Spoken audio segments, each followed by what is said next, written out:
friends, today we'll discuss about data cleaning. Data cleaning is the one of the process of pre-processing technique.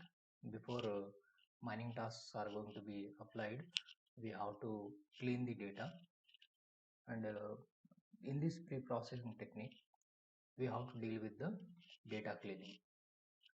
Today we'll discuss about why data cleaning is required and how to handle the missing. As you know, the data which we are collecting from the real world, it is dirty. Why it is dirty means some incorrect data may be collected by the faulty instruments, or else at the time of feeding the information into the computer systems, human errors may occur, or else due to compatibility problems, or else computer system errors, or else when you are transmitting the data from one location to another location, there is a possibility of data errors. So that is the reason why the data which we have may be incomplete, may be noisy, or else may be inconsistent. So when the data is incomplete, we generally when we go through the data, lacking of attribute values will be there, and then certain attributes of interest may not be going to have the full-fledged data, and some values may be aggregate values may be available, but you may need the explicit values of that particular feature. Now for example, if you can take occupation, whenever the customer is told to give the occupation, some people may give the data what occupation that they have, or else sometimes when you are asking about the age of a customer, if it is not a compulsory field, they may not fill it. So such type of data may become incomplete, and the data may be noisy. So noisy is nothing but which contains some kind of outliers, or else maybe some kind of errors.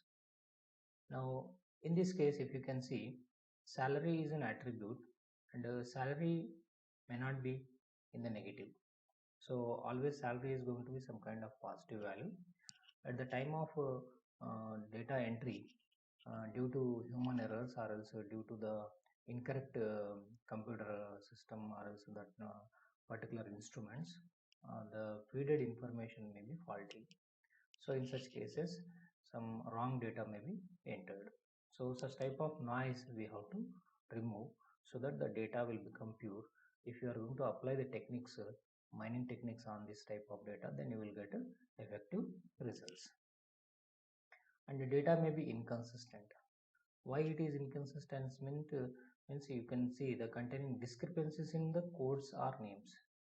Like say for example, you may be going to have the data with the age of the person, but you may need date of birth for your evaluation, and you may be having the data with rating is equivalent to 1 2 3 something like that. So at present situation, you may want to give the rating as A or B or C. So in these situations, there is a little bit discrepancy between the available data and this data will be there, and the discrepancy between the duplicate records also may be available when you are maintaining the data distributed. And sometimes the data may be intentionally, the data may be fed into the system, into the computer system in an incorrect way. So these are all the things we have to remove. We have to make the data pure before we are going to perform any kind of analysis task. Now when we are going to handle all these type of data, so we have to many tuples may be going to have no recorded value. We have to fill those recorded values, and if several attributes are there, such type of data may not be useful for the mining purpose. And missing data may be due to, as we said, equipment malfunction, inconsistent with the recorded data, right? And it is entered due to the misunderstanding. Okay, certain data may not be considered important at the time of the entry, and people may not give the important to feed the information. Okay, or else there is no history, or else the changes of the data may not be available. In these cases, we have to go for the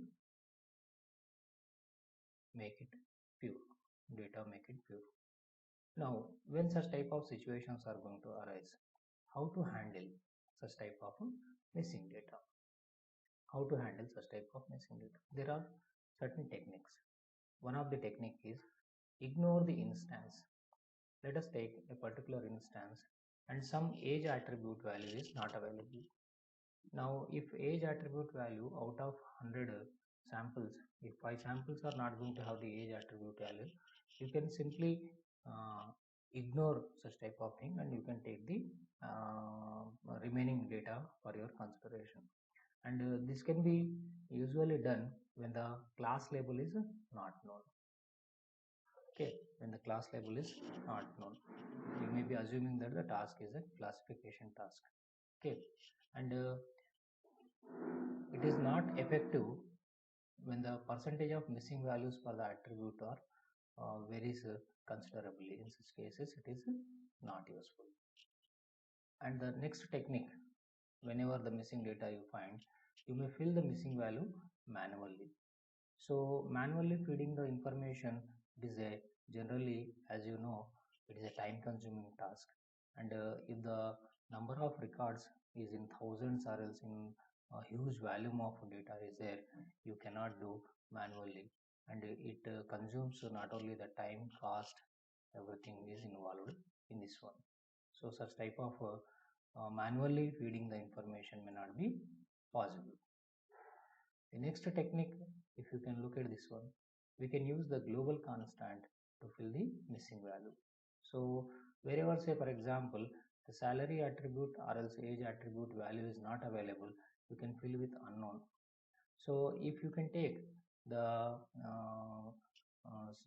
data set for a particular feature, if the value unknown is a more number of times repeated, you may be feeling such type of unknown as some interesting concept, and some interesting pattern may be generated depending on this unknown.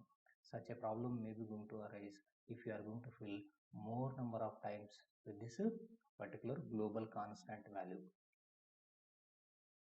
Another technique you can use the attribute mean to fill the missing value. Say for example, at all electronics store, the customer's income is attribute is used to fill the information.